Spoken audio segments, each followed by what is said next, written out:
James Steinable on the Pet Channel, TVYou with Ian Sprague, Meika Safehouse. What you got going today? Well, this is Ophelia. She is she's a crossbred silky chicken. I've been giving her some, while we were talking before we started, I've been giving her just some mealworms. And so she's getting pretty rambunctious. She's getting harder to control here. But that's good. So how do you take care of a pet like that? So this because these guys are smaller birds. They're not like your barnyard chickens. These guys don't get very big.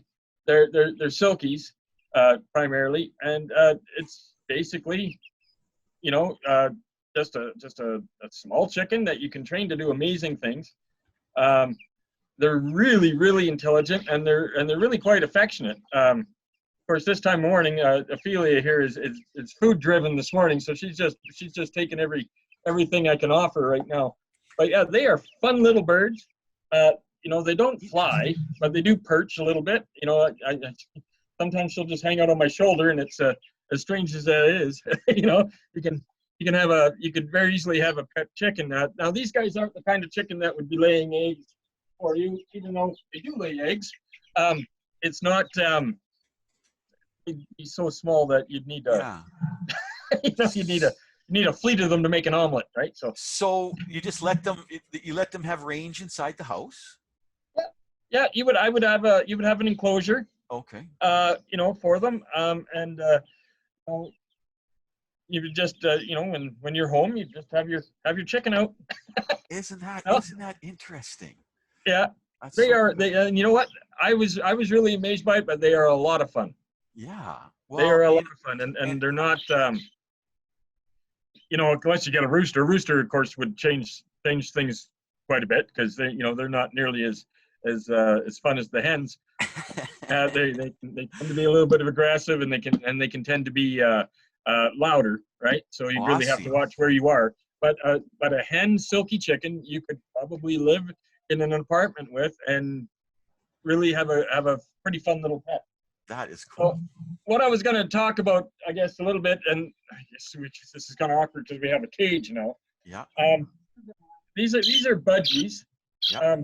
Now, every springtime in our area, yeah. I don't know how to do this, so we'll just take the budgies away from it. Anyway, every springtime in our area, and for Safehouse, Meika Safehouse in particular, we are bombarded by budgies. So I think what's happening is people aren't, they have their birds flying around in their house and stuff like that, and because the weather's all of a sudden getting nicer, doors are getting left open, windows are being left open, and budgies are flying out of the house. So we've had, just on this past weekend, we've had 3 budgies brought in just because they were found. We don't know what to do.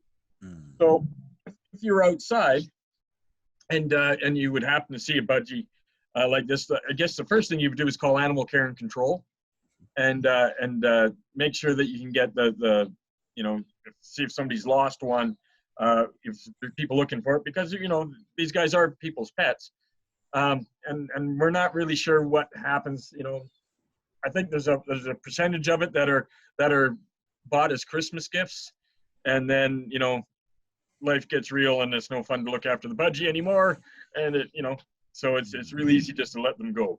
I hope that doesn't happen very often, but I think that is a percentage of it. It's an unfortunate thing, but it is it's a reality. And so every spring, like I say, this time of year, and it's been every year since we've been doing this, it's just every week is budgie after budgie after budgie after budgie coming through the door, and it gets pretty tough to look at. So I'm going to go for extremes. I'm not going to do any budgies anymore, but I'm going to talk about extremes because I think it's important to see what are the characteristics that make a parrot. Yes. So I showed you a budgie. They're one of the smaller parrots. They're the most common parrot in the pet trade.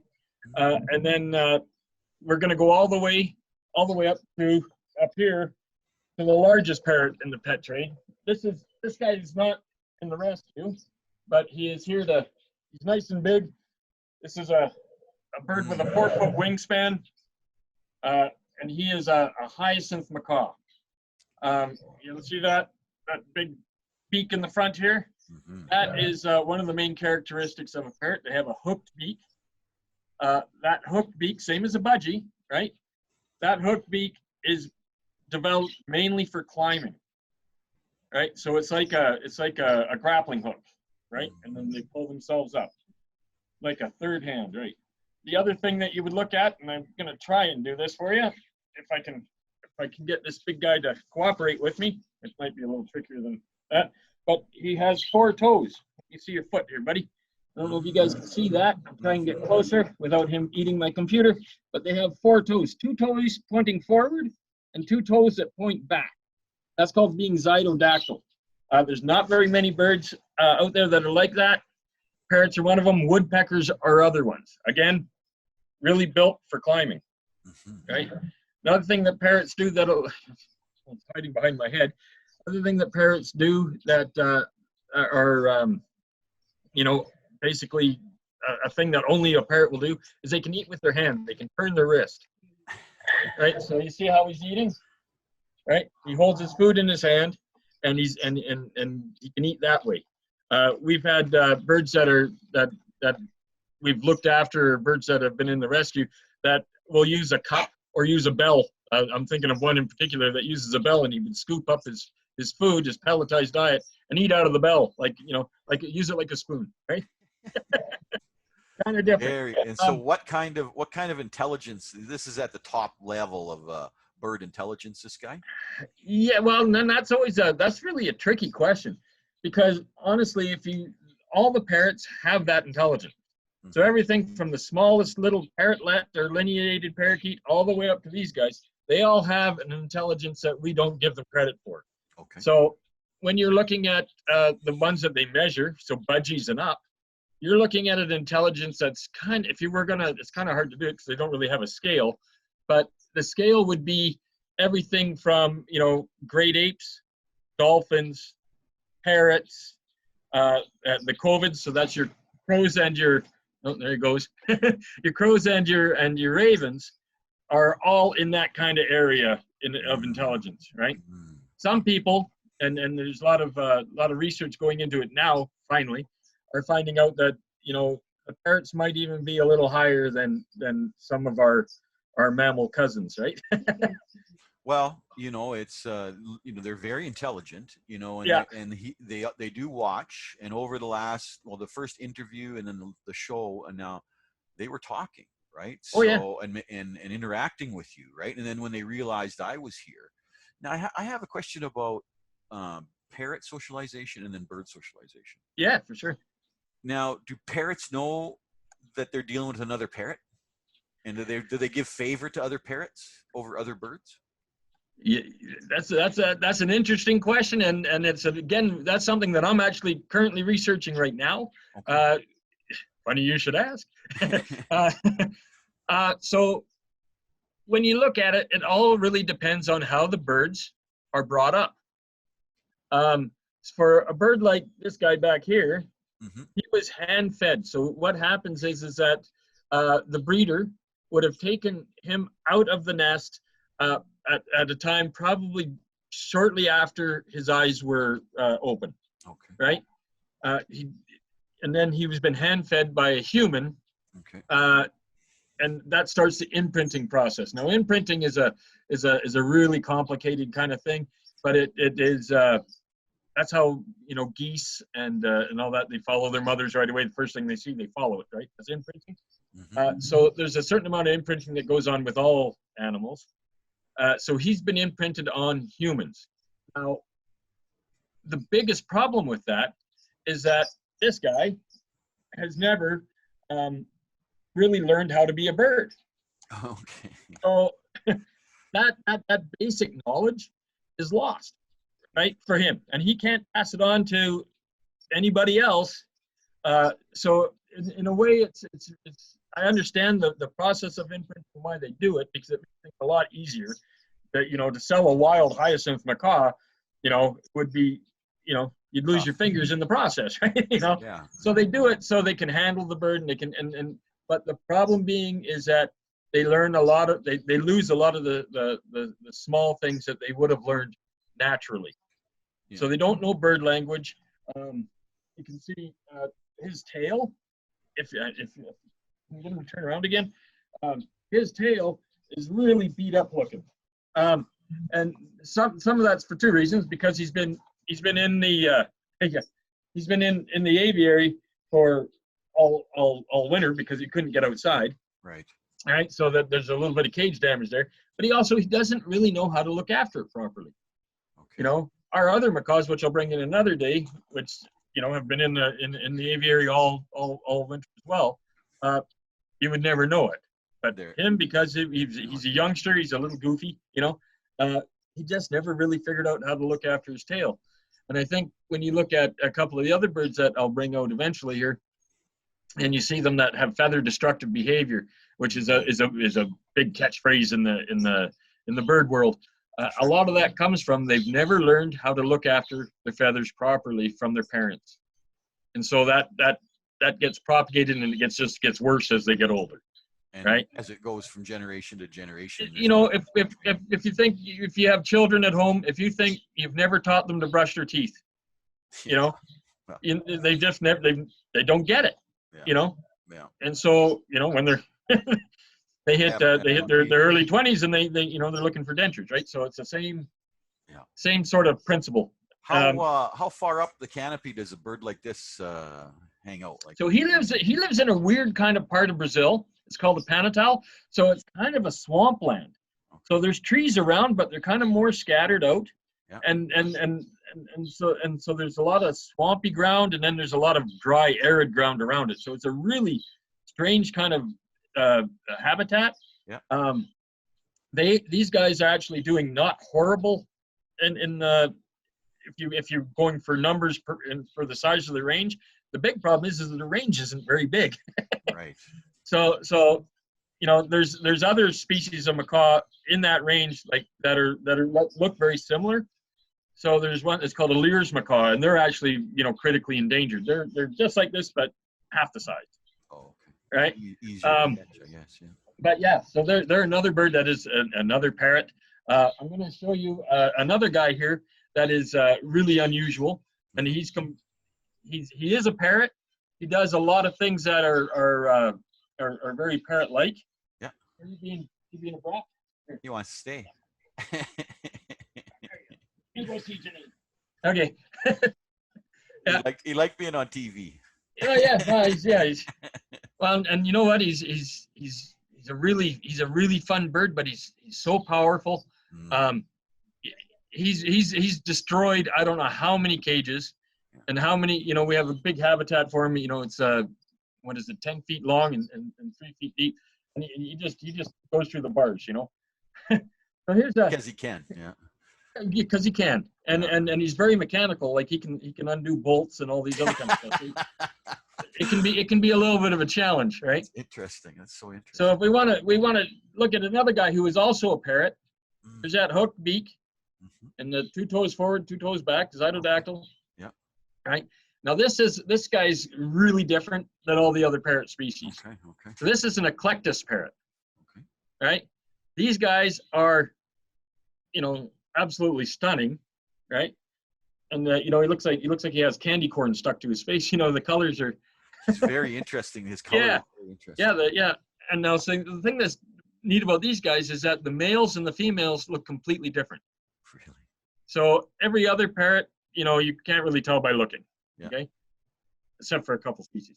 This one, when they first discovered this species, they actually thought the males and the females were 2 separate species of bird. Right. So the females are bright red with a black beak, roughly the same size, with a little bit of blue on their wings. Okay.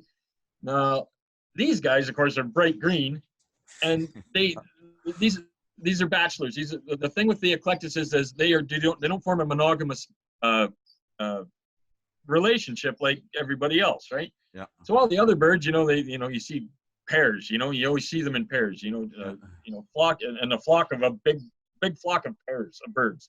Yeah. These guys, basically what happens is the female finds a nesting cavity, This is that bright red bird. And she lives in that nesting cavity. And all the males are in the tree, you know, and they all go in one at a time and do what they have to do. Usually, you know, just you know, just like life, you know, they present a little bit of food, a little bit of a gift. Hey, Wow. they get in there and they get to do what they get to do, and then she throws them out, and the next one comes in, right? And polyamory. It's interesting. yeah, it's quite, and it's very different for parrots. So the thing that's interesting is when a clutch of parrots hatch, you know, every egg is likely a different father, right? Right. So that's how they keep their gene pool, you know, fairly stable, because they live in a very small area. So on an island. how long does the mother raise the males then? Because they're going to be green, she's going to be red. The little girls are all red. Yeah, right? yeah. So these guys stay together usually until they fledge, Okay. and then she'll throw them all out, and you're on your own. Boys Go and find girls. your own nesting hole for the girls, and all the boys just go join the other boys. They're out there standing around like a bunch of dummies anyhow. You know? So interesting. So interesting. Yeah, and you know what? When it comes to owning an eclectus parrot like this, the relationship isn't the same, because when you see that big parrot Boo, he's you know, he's doing his thing, but he's really bonded to his person, right? He wants to. That's what he wants to do. Mm-hmm. This one, no, that doesn't that doesn't work in his head, right? So he's happy to hang out with whoever's there. Isn't that interesting? Yeah. That's so good. Yeah. And the other thing that's really interesting about the eclectus is that their diet is completely different as well. Mm. So when you look at this guy, like I don't know if we did diet yet, but we'll do diet again. But most of the parrots eat a pelletized diet. That's basically their complete nutrition. These guys, you have to be really careful, because they can't handle the iron that the other birds can. And so they, and from what I understand, their digestive system is a little bit different again than all the other parrots. So they need a lot of vegetable matter, a lot of fruit, and that'll keep them healthy. And they still get some pellets, but just not as much, and definitely not very much dry seed. Yeah. So just refresh viewers' memories. How do they you know, get involved with the Safehouse, and how do they you know get able to adopt? Yeah, basically you go to our website, which is meikasbirdhouse.com. Mm-hmm. On that website, you will see a little tab that's called Meika's Safehouse, or just Safehouse. Once you click on that, you're onto the birds page, and you will see all the birds that are available within the rescue, or 90% of them anyhow. And then once you're there, check out the bird, then, you know, get a hold of us. You can either email us through the website, or you can phone me at 780-416-4435 and talk to me about the bird. We'll arrange a time for you to come down and meet the bird. Mm-hmm. And then again, we'll go through the application process, which is it's a little bit in depth. Make sure that's where you want to be and what you want to do, and then after that, you'll be able to take home a parrot. That's awesome. That's awesome. And that's all the new friends that we're meeting today? That's all the birds for today. I did have other ones, but I thought we'd keep it simple. No, yeah. Well, you know, don't want to clutter it up too much. Well, you know, we need people we need little birds and bird friends to meet every week. Ian Sprague, right. Meika's Safehouse, exclusively on TVYou Pet Channel. Right on. Thank you.